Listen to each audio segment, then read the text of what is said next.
आत्ताची सर्वात मोठी बातमी प्रबंधभूमी महाराष्ट्र न्यूजच्या हाती येत आहे। थेट जाऊया त्या ब्रेकिंग बातमीकडे।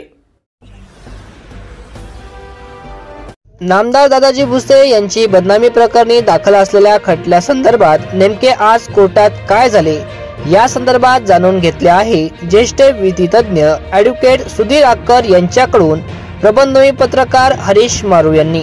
बघूयात। हॅलो वकील साहेब नमस्कार। नमस्कार। प्रबंधभूमी महाराष्ट्र न्यूज तर्फे मालेगाव विभागीय संपादक हरीश मारू बोलतोय। हो हो हा वकील साहेब, आज कोर्टात एक तारीख होती। सामना वर्तमानपत्रात दिनांक 22/23 रोजी नामदार दादाजी भुसे यांच्या गिरणा साखर कारखाना येथे 178 कोटीची फसवणूक अशी बातमी प्रसिद्ध केली होती। त्या संदर्भात आपण इथे दावा दाखल केलेला होता। त्याची तारीख आज होती, तर नेमकं आज त्या संदर्भात पूर्ण प्रकारचं आपण टाकावं ना, काय झालं नेमकं, मागचं प्रकरण काय होतं आज काय झालं। बरोबर। खासदार संजय राऊत साहेब यांनी त्यांचे दैनिक सामना या वर्तमानपत्रात 22/7/23 रोजी एक बातमी प्रसिद्ध केली होती। त्याचा मथळा असा होता की मंत्री दादा भुसे यांनी गिरणा सहकारी साखर कारखाना यात 178 कोटी रुपयाचा फसवणूक केली, भ्रष्टाचार केला अशा मथळ्याखाली त्यांनी बातमी छापली होती आणि त्यात दादा भुसेंची बदनामी करणारी माहिती प्रसिद्ध केली होती। अच्छा। ती माहिती प्रसिद्ध वर्तमानपत्र प्रसिद्ध झाल्यानंतर दादा भुसेतर्फे आम्ही संजय राऊत साहेबांना नोटीस दिली 26 जून 23 ला की तुम्ही ही जी बातमी छापली कुठली खात्री केली नाही, पुरावा बघितला नाही, बदनामी करण्याच्या वाईट उद्देशाने राजकीय द्वेषापोटी बातमी प्रसिद्ध केलेली आहे। जर तुमच्याकडे काही याच्या संबंधित पुरावा असेल तर पुरावे सादर करा, अन्यथा लेखी जाहीर माफी मागा असा मी नोटीस त्यांना कळवलं होतं।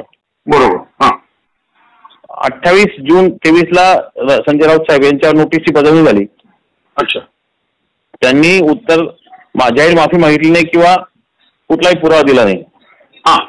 त्यामुळे आम्ही मालेगाव कोर्टात दादा भुसे यांच्या मार्फत भादवी कलम 499/500 प्रमाणे फौजदारी खटला दाखल केला आणि न्यायालयाकडे संजय राऊत साहेब यांना शिक्षा व दंड करावी अशी मागणी केली होती।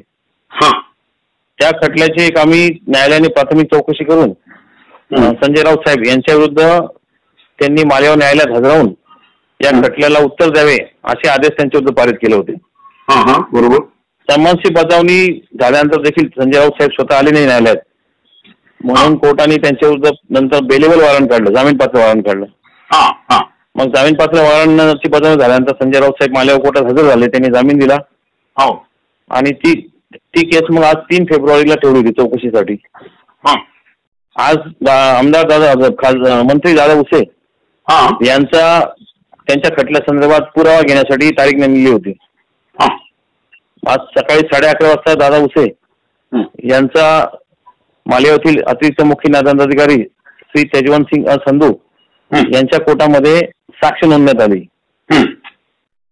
आता आमदार आणि खासदार किंवा मंत्री यांच्या संदर्भात सुप्रीम कोर्टामध्ये एक रिट पिटिशन नंबर 699/19 याच्यामध्ये सर्वोच्च न्यायालयाने काही निर्देश दिले होते।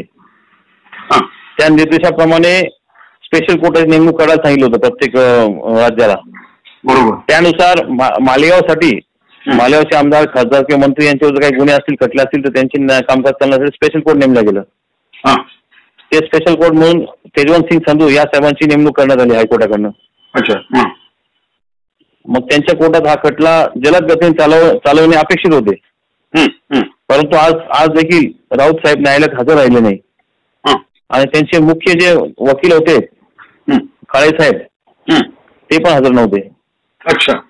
त्यामुळे न्यायालयाने दादा भुसे यांचा जबाब नोंदवून घेतला पुरावा आणि मग हे जे संजय राऊत साहेब आहे यांच्या अर्जावर गैरहजरी अर्जावर कोर्टाने आदेश केला की सुप्रीम कोर्टच्या निर्देशाप्रमाणे या केसचं कामकाज जलद चालवणं आवश्यक आहे, त्यामुळे पुढच्या तारखेला म्हणजे 16 फेब्रुवारीला हजर होणे आवश्यक आहे, बंधनकारक आहे, अन्यथा त्यांच्या विरुद्ध वॉरंट काढले जाईल। अच्छा। हे वॉरंट कुठल्या प्रकारचं? मग आम्ही त्यात अर्ज दिला होता, आम्ही दादा भुसे मार्फत एक अर्ज दिला होता की आज संजय राऊत साहेब मालेगाव कोर्टात हजर नाही, मुद्दाम केले जातात, त्यांना गैर कुठलेही प्रामाणिक कारण दिलेले नाही, त्यामुळे त्यांच्यावर पकड वॉरंट काढावं. तो अर्ज मग ऑर्डरसाठी ठेवलाय 16/2 ला. अच्छा. 16 फेब्रुवारी. मग आता 16 फेब्रुवारीला दादा भुसे यांची उलट तपासणी राऊत साहेबांचे वकील घेतील. अच्छा. त्यावेळेस राऊत साहेबांनी हजर राहावं असं कोर्टाने त्यांना निर्देशित केलेलं आहे, अन्यथा वॉरंट निघेल. अच्छा. असं कामकाज आज न्यायालयात चाललं. मग वकील साहेब, आज दादा भुसेंची साक्ष होती, मग त्यांच्या साक्षीच्या वेळेला यांनाही आज उपस्थित राहणं आवश्यक होतं ना? कंपल्सरी होतं, आवश्यक होतं. अच्छा. आणि ते उपस्थित नाही म्हणून आपण काय ऑब्जेक्शन घेतलं किंवा काय आपण कोर्टापुढे मागणी ते वॉरंट आम्ही मुद्दाम हे संजय राऊत साहेब गैरहजर आहे म्हणून पकड वॉरंट काढावा असा अर्ज दिला होता मी कोर्टापुढे. अच्छा. हो. बर. आणि त्या अर्जावर ऑर्डरसाठी 16 फेब्रुवारी तारीख ठेवलेली. अच्छा. आता 16 फेब्रुवारीला त्यांचे वकील आणि त्यांना उपस्थित जाणं आवश्यक आहे, आवश्यक आहे. अच्छा. आणि शिवाय दादा भुसेंची उलट तपासणी घ्यावी लागेल त्यांना. अच्छा. आणि त्यांच्याकडे काय पुरावे त्यांच्या घेणं कारखान्यासंदर्भात जे सामनामध्ये त्यांनी आरोप केले भ्रष्टाचाराचे, त्या संबंधित पुरावे त्यांना कोर्टापुढे द्यावे लागतील. बरोबर. पुरावे देऊ नाही शकले तर त्याचं मग कोर्ट पुढच्या वेळेस ऑर्डर मध्ये त्याचा वापर करेल कोर्ट, तुला काय करते कोर्टाला काय ऑर्डर करायची ती. बरोबर. अजून काय आपण बोलू? नाही, बस आजच्या तारखेत एवढंच कामकाज चाललं कोर्टामध्ये. खूप खूप धन्यवाद वकील साहेब.